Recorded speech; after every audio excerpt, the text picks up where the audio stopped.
Welcome to Dallas Karting Complex, a wonderful place that we have in fact visited before in a different time. But this time we won't be racing on the club track. We'll be racing in the slightly rougher rental or south track. And yes, this will be a recurring place for the next few videos, except for the next one right after this because it'll be a club race, but I'm just saying it'll show up a lot. Here, we'll be attending the practice day, which for some reason is on a Friday, but I don't really mind it because that means there'll be less people. Since it is a practice day, there aren't all the same super strict regulations as usual, meaning I snuck in a different POV that I've tested like one time before. Out of that look. This will give you more of an in-action point of view where I'll still use the 360 camera for any special things that may happen. But, oh shoot, we're running late to the session. We gotta get over there.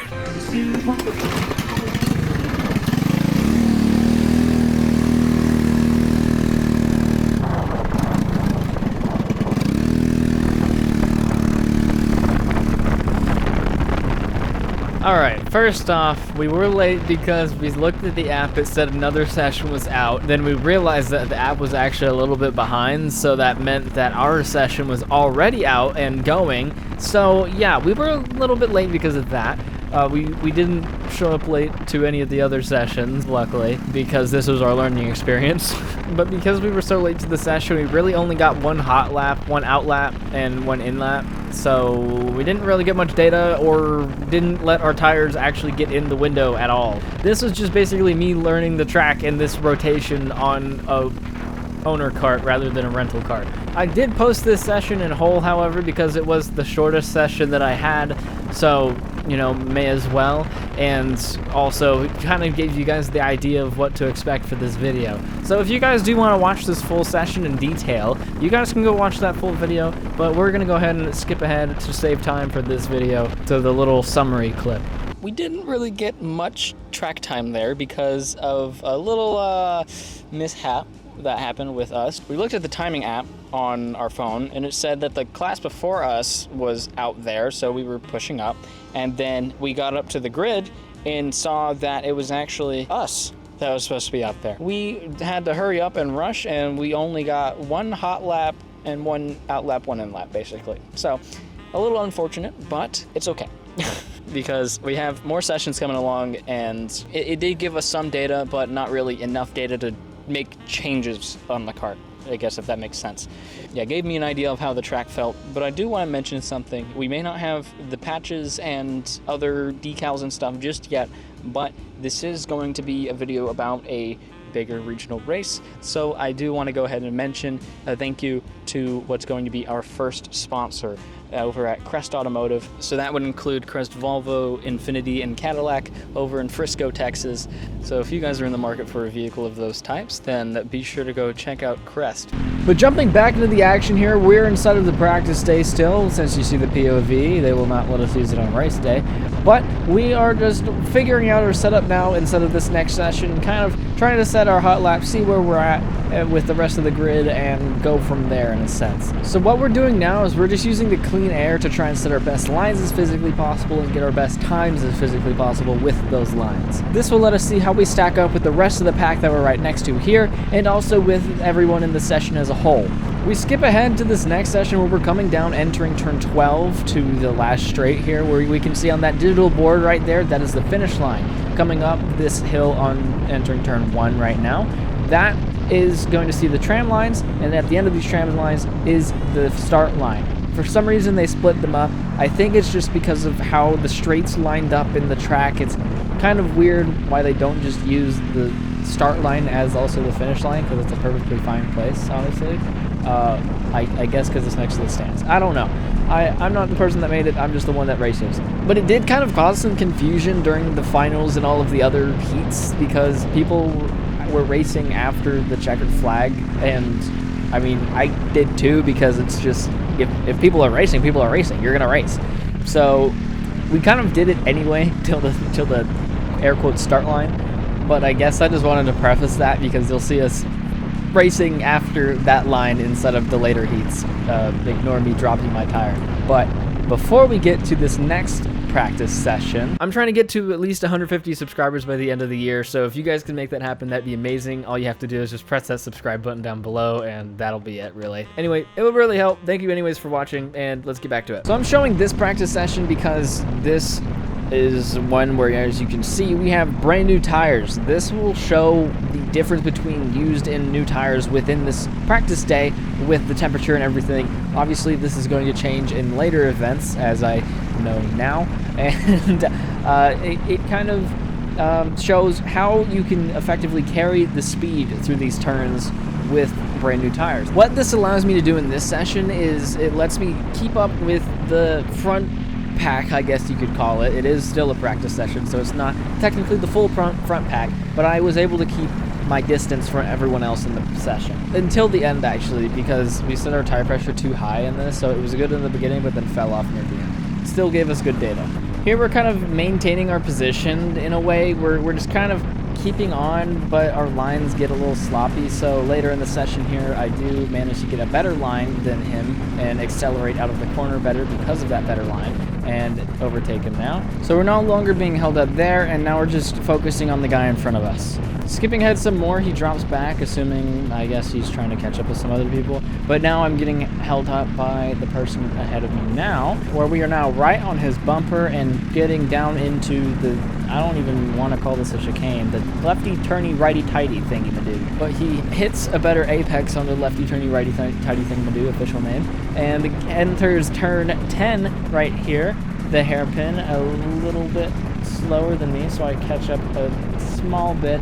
But then we come around turn 11, this hairpin here, and the side of the track is evil. It is like crumbling to bits, so it sucks your tires into the grass if you get too close. So you have to be careful about that, as we have just now demonstrated. So now we're fighting back for what we just had because we just lost all of that. So recatching back up to him in turn 12, he hits a little bit of a drop off there himself, and then we take the advantage entering turn 1 into the straight. But little did I know, I believe people followed me through, which were in fact the faster people. So at this point my tires have fallen off basically. So entering this turn here, you're going to see him on the right enter that open door that I left right for him because we're not going fast enough to claim that realistically. Should have drove defensively, but it is a practice day at the end of the day, so it's not that deep. Following closely on his tail, we're also able to see enter the lefty turning righty tighty thingy-ma-do, official name. As we exit here, he takes basically the same line as me, but because I'm getting thrown out from the apex here as well, I'm somewhat maintaining. I say that with an air of caution. He maintains with me, but you'll see later on where I falter once again. Like here. And here. And here again, also. Yeah, the tires are gone. And we're just keeping this clip in here so we can wave to Mr. 95, Jacob Oliver. So everyone, smile and wave. He wanted to say hi, I guess. Yeah. As he over-unders me in this little maneuver and then takes the inside line and goes because my tires are cooked.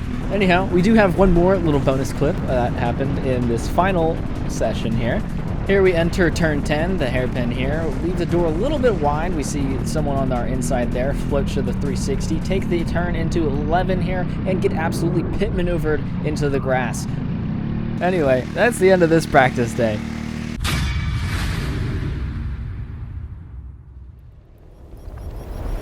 Welcome to where it really counts. Everything from here on out will add up for the final and the championship as a whole, starting for you guys with qualifying. We begin this session by trying to get as much cleaner as possible, warming our tires to get the best times possible. We will only have 5 laps to make it count, or a little less than 5 minutes for our class, which isn't a whole lot of time. So we've really got to make it count. Gaining some separation successfully from the pack and jumping straight into this first lap, we're coming around turn 12 to enter the lap here. I'm just going to show you guys one hot lap of this session. This actually wasn't the first lap, but I stand corrected. And I'm just going to kind of show you guys how it went, I guess. This track is very technical and tight in a lot of its sections, so if you don't take them exactly right, then you're going to lose a lot of speed and valuable time here. Also, on top of that, some of the sides of the track you can't really get all the way wide to because you will be able to see that it is crumbling away in some spots, which means your tire, if it lands on those spots, it will get sucked into the grass and roll your frame, causing a lot of friction and time loss there, and you're going to have to get back up in RPMs and speed. So definitely do not want to do any of that. But we come flying around turn 10 here, entering the straight, going into turn 11's hairpin, and just are trying to carry as much speed as physically possible to see if we can even make an impact on where we stand. So we're going to enter turn 12 here, cross that checkered flag, and we are going to see our results. We've qualified ourselves 10th of 17. Not great, but it's what we've got to work with. Now for the pre-final, or as Triple Crown likes to call it, the sprint race. What makes this so different from a pre-final, you may ask? Well, first, it's basically like another qualifying where your times set your position for the final, but with the twist of your physical ending position will set how many points you earn for the championship. A little confusing at first to strategize, but best case scenario, you're P1 in position and time, so you get the most points and the best starting position. Here we are, waiting for that green flag to wave, and here it comes. It is green, green, green. I'm not really sure what happens here, if something is wrong here, or if I just pressed the throttle way too late and I didn't have enough time to accelerate, but here we are, having to deal with what we've given ourselves officially, and choosing the inside line for right here to try and tuck in and gain a couple of positions, if at all possible. Really, this is about, again, getting your best lap times as you can try and do, because really, none of this really sets you up for the final, position-wise. But we're seen pinching off number 613 in this left turn here, and effectively running away with a little bit of a lead, and catching back up to number 652 in the process for the main pack.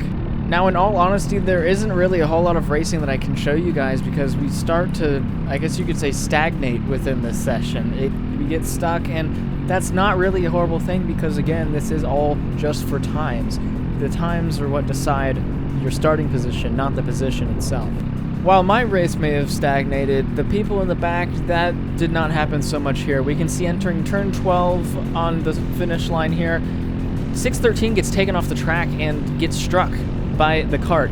It went over her and almost hits her in the head with the whole cart, and she got hit in the wrist from what I heard, and she was okay after because it didn't hit her in the head. But overall, I'm surprised that a red flag did not happen in that scenario and that we were left racing here. Finally entering the last lap, this is where things get a little bit more scrappy most of the time, where people are fighting for positions and just trying to see what they can do in a sense. I'm bumping with the 652 here, trying to see if we can get past the person that was next to us, number 78, and we didn't manage to this time. We do manage to get underneath him this time, pushes him in front of the 78. I get wide, prepare to swing underneath, but I slam on the brakes, or I guess I slide, trying to avoid the 658 here, or 652, I'm sorry. I was saying that wrong the whole time, that's my bad. Yeah, I was trying to avoid him there and not damage either of our carts or races. So yeah, I just went from there, dropped the tire, going too wide here, and it just kind of fell off and crumbled away, I guess you could say, similar to what the track is doing here. But here we are, entering turn 11 and flying over to turn 12 to eventually see that checkered flag for us.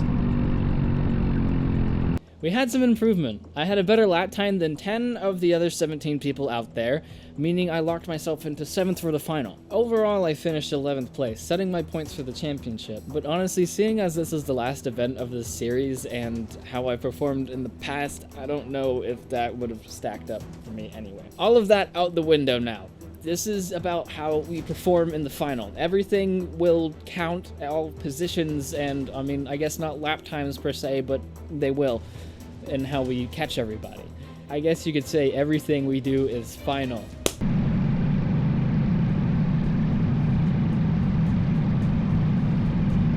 We're seen creeping towards the start line. Lined up in our tram lines, ready to go, waiting for that green flag. And we're seeing it right now.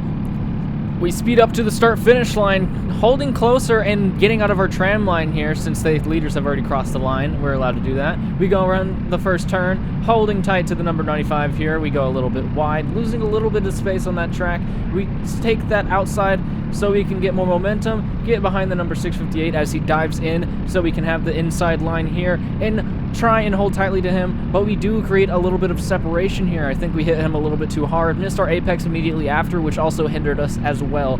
So it's just about how can we physically try and cut as much of the track as possible, how can we take our lines as clean as possible, and also how can we reduce the amount of stress we're putting on our motor so that it's not bogging it down as much. I believe we just missed our apex again, allowing the back of the pack to catch up to us once more, and as we're saying that, we're dropping a tire again. It's just all around not very good looks for us, not really doing our best here in a way you could say, and we're just getting caught up to the entire time here.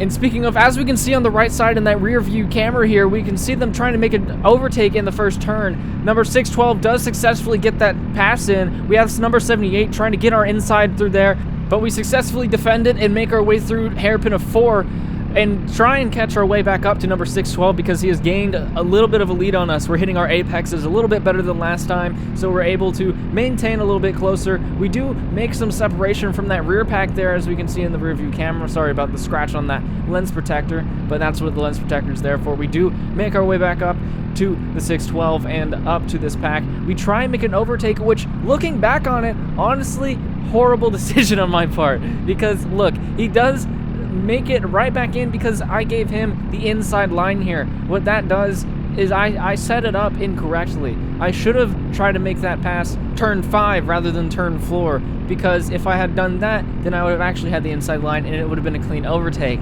Versus that one, all I did there was reduce our momentum when I could have just easily worked with him on these early laps, so we're not having to scavenge for speed and distance on the latter half of the race. Because you never know what's going to happen. People can go off track, people can bring things on the track, such as dirt, other things of the sorts. Our tires can fall off.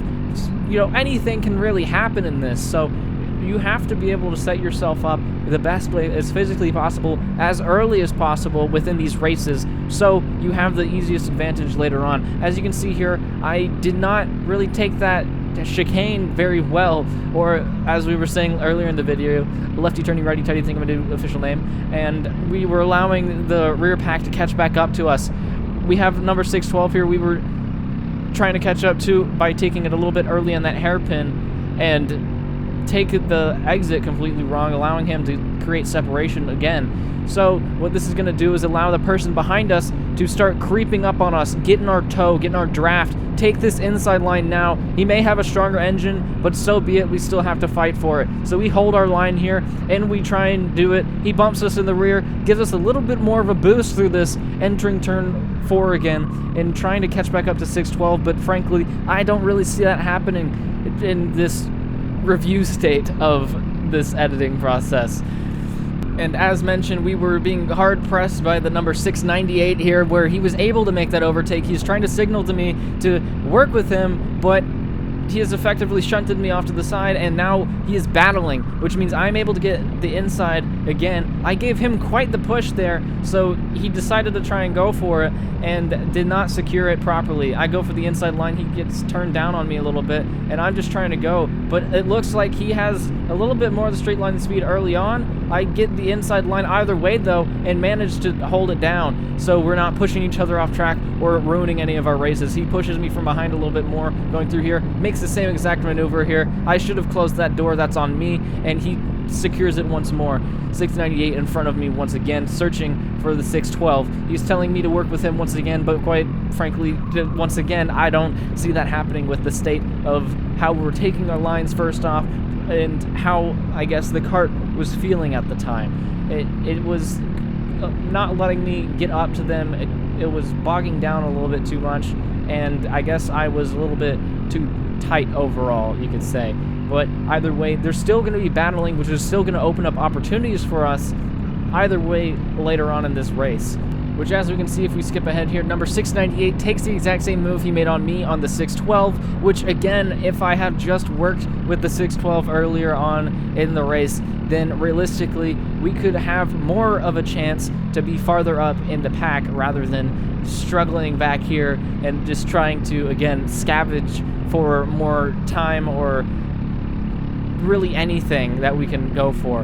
And skipping ahead quite a few laps, it was right after that cut, it was very monotonous, several laps holding the exact same distance, exact same everything really for several laps on end. Then as we went on, the separation began to grow. I believe it may have just been my tires falling off or something. We were on the white flag lap, final lap here, and we're seeing what we're having to work with, which is not a whole lot. But since it is the last lap, we do have the opportunity of these leaders will be fighting. There is no doubt about that. So anything can really happen here where we could take advantage of people falling back, falling behind other people, and etc. Like right here, someone going straight off track. We begin to take that overtake. We secure it here. We see people going 3 wide into the chicane. Holy, that is a tight chicane to be trying to do that. They managed to stick it through. I make the overtake over on the 698 here and try and secure something else. They're all going defensive, so I have the acceleration advantage here. Attempting to make something stick, I try and go on the inside of 52. I don't make it stick because, again, we have 2 turns right after another. 698 gets bound up by me. I try and go over-under on him, and he turns down on me, not expecting me to be there, I guess, or something, which I didn't expect him to be behind me as well, so